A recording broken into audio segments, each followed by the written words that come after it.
talked all about our vocal resonance, and you should be feeling more confident with your ability to adjust your resonators and get more resonance in your voice.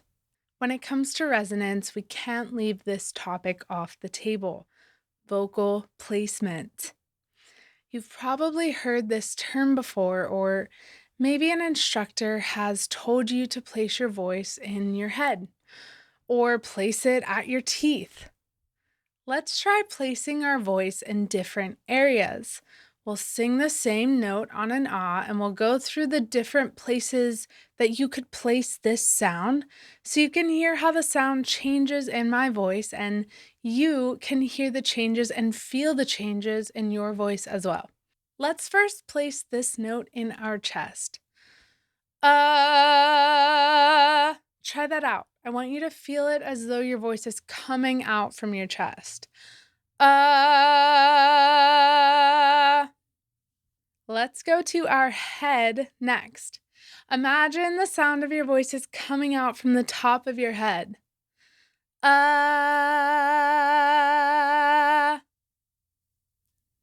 how about your nose? Let's try to sing it from the nose.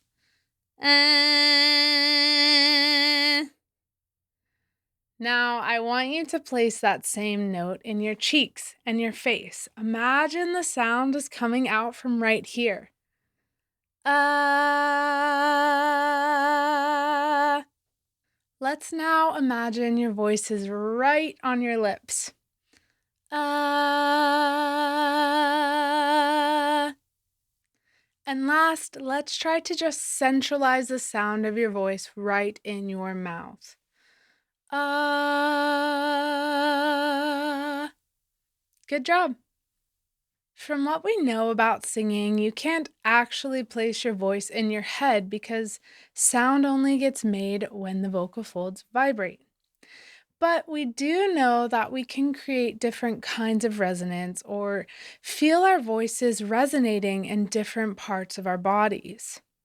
We can consciously and physically control the muscles of our throat, but we cannot do the same with the muscles that help us communicate and make sound.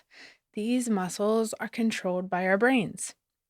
Placement is basically a way for us to activate certain functions of the larynx and throat that help us to reproduce the sensations and vibrations that are associated with those particular functions. We cannot directly control the muscles in the larynx as we can our arms or our fingers. Remember, the muscles of the larynx are designed to produce sound, so we have to work towards thinking of the effect that we want in order to make the sound that we want. So, placement is a way for the brain to imagine the sound, the sensations of it, where we want to feel the resonance, and this imagery of placing our sound somewhere helps the brain send clearer signals to the larynx to help us achieve those sounds. For example, a common thing I have told students before is this: I want you to place your voice at your cheeks, like the sound is coming out from your cheeks.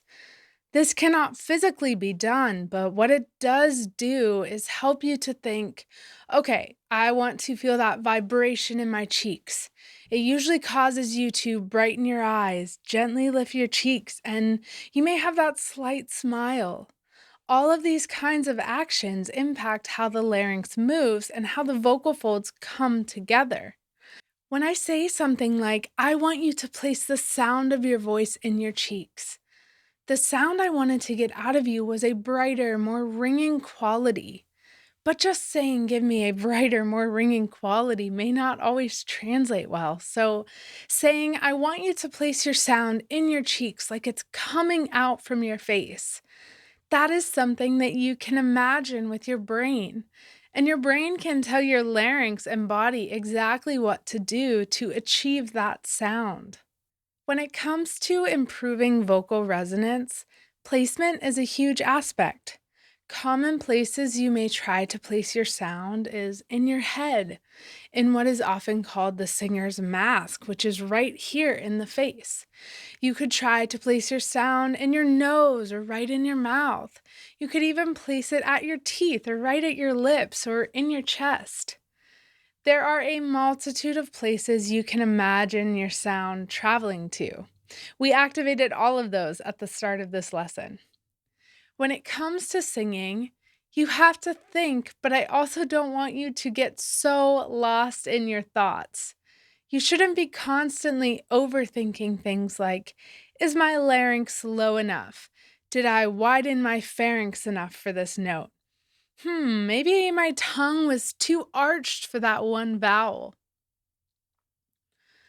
When we overthink our technique like this, it's going to become harder to send clear signals to the larynx because it causes us to feel stress. I want you to think, yes, but I don't want you to think too much.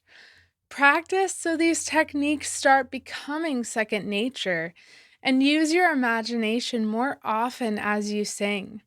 You will be able to unlock more sounds in your voice and more freedom. But singing should never feel mentally stressful. If it feels stressful, that will translate into the sound quality of your voice, and it will cause tension in your body. So release your mind, use the tool of vocal placement to your advantage to help you achieve the sounds you want to make.